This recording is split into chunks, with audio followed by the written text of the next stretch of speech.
going? Mark and Joe Breeze hanging out in Joe's Machine Shop here in Fairfax. So starting off, Joe, thanks for having me. Thanks for coming in, Mark. Yeah. So with us, we've had a few different fan questions, and a lot of people love steel. They love all the Breezer lineup.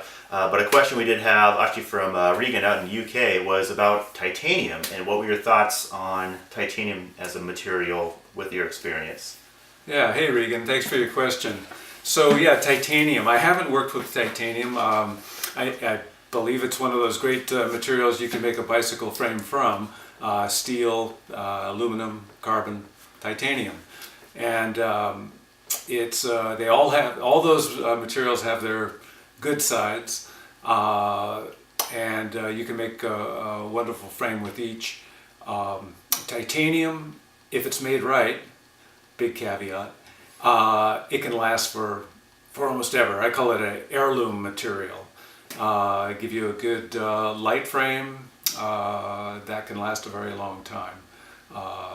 And with all the materials, it's really the structure of the material. You can make an aluminum frame feel like like many steel frames by making what I call making the tubing the star of the show and reducing the joint area to its absolute minimum. That's what I've really distilled over these 40 years of making frames and working on bicycle designs, the way to make tubing the star on the show, and that's making the joinery as short as possible, as small as possible, to do what it needs to do only and not extend any further beyond that, so tubing can go as far from A to B as possible, because it's that light resilient structure of the tubing that makes a bike lively. It's the joinery that's dead weight, and you would just want to reduce that as much as possible. So our Breezer aluminum frames, people say they feel like a steel frame. So you can imagine what our steel frames feel like, where tubing is the star of the show.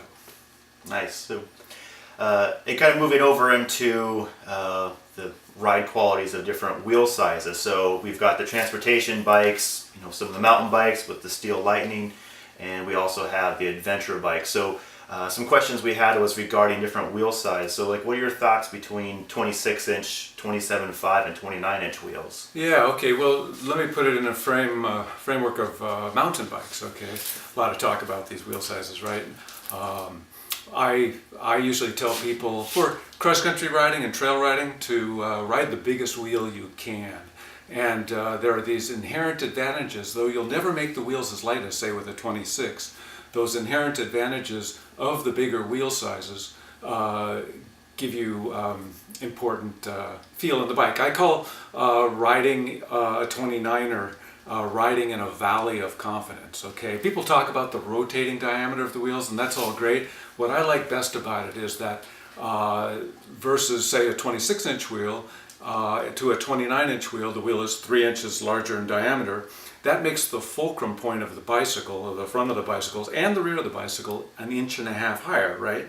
The pedals can be exactly where they once were, just for your whatever trail clearance you need. But the fulcrum point up in front, say, when you're going down a steep hill and you get that feeling of, I'm going to go over the handlebars, well, having that fulcrum point 1.5 inches higher, that keeps you from going over the handlebars, right? It's harder to overcome that higher pivot. And when you're climbing a hill in back, that higher pivot keeps the front wheel down on the trail. So those inherent advantages are a good thing. So ride the biggest wheel you can. Now, as far as a town bike goes, I'll go a little further with this wheel size. I see the wheel size as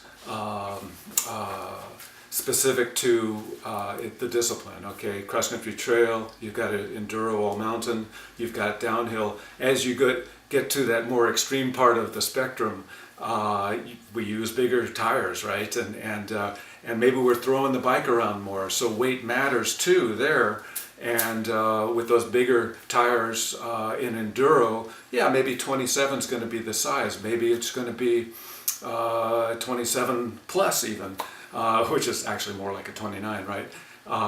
And for downhill, maybe 26, although just about everybody's on 27 and experimenting with 29 now, makes me think that for cross country and trail, are we going to be on 32 someday?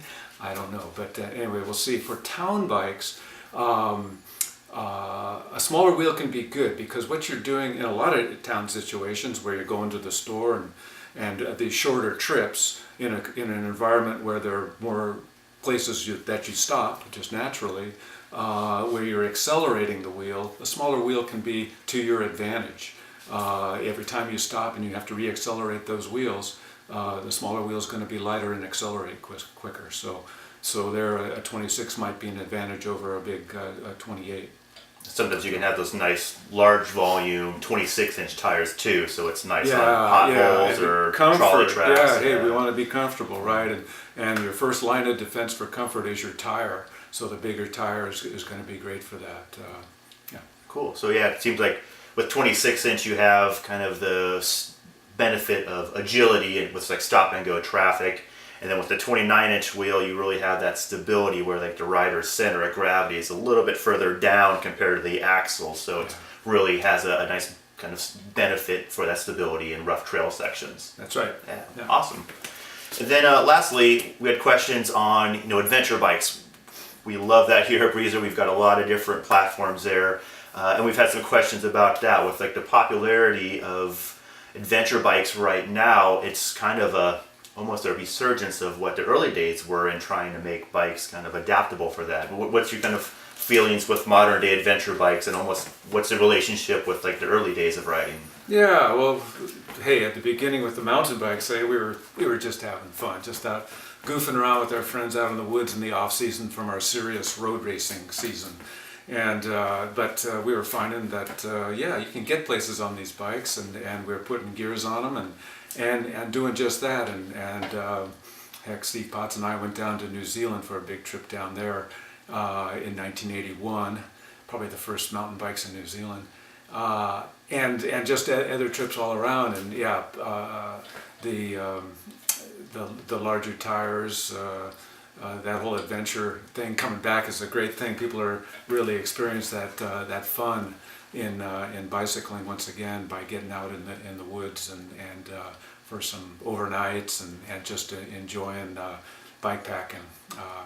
That's a great part of the sport. Yeah, like in your early days of like road racing and riding, what were the bigger road size tires available in those days? Because you were riding on gravel sections as well back then, right? Oh gosh, this wasn't called gravel riding; it was just riding. Yeah. Jobs Brandt used to do these rides, and Tom Ritchie can tell you more about that. Down on the peninsula, down south of San Francisco, up on the Skyline and off the Skyline and all the trails there, they would do these rides just they were on road racing bikes, and maybe even with silk tires, and you might have had all of a lot of 25 millimeter going on, maybe a Del Mondo at 27, 28 millimeter, something like that. But it was just kind of what you had, and they were riding single track trails, and there was a little finesse involved, right? It wasn't crashing and bashing like on a mountain bike, but yeah, you can have fun, and that's kind of where the adventure thing started.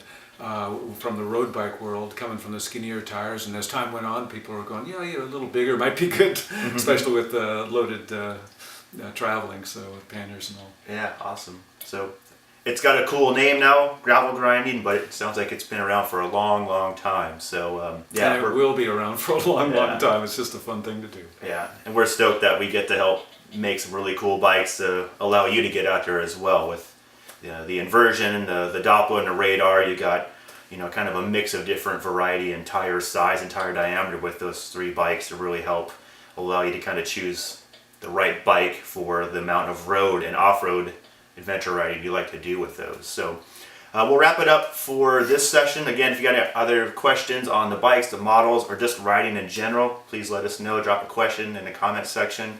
If you're ever out in California, in the Bay Area, Joe's also the curator at the Marin Museum of Bicycling and Mountain Bike Hall of Fame. Right there, nice little plug. Right in downtown Fairfax, Pete. Yeah. So if you ever are in town or in the area, Joe Zarek can offer a tour. It not just covers Breezer bikes, it's bicycles all the way from the late 1800s, correct? All the way to present. Yeah, actually our first bike is from 1868, so it covers the breadth of cycling, and of course we are the Mountain Bike Hall of Fame, so there's some very special bikes there. It's not a large museum, but it's dense packed with bikes that were first of the technology or first to the finish line in some important race. Awesome. So again, thanks for your time. If you're ever in the area, please come by, say hi. We'd love to meet you in person, and we'll catch you next time. Thank you, Mark. Thanks for visiting. See you soon.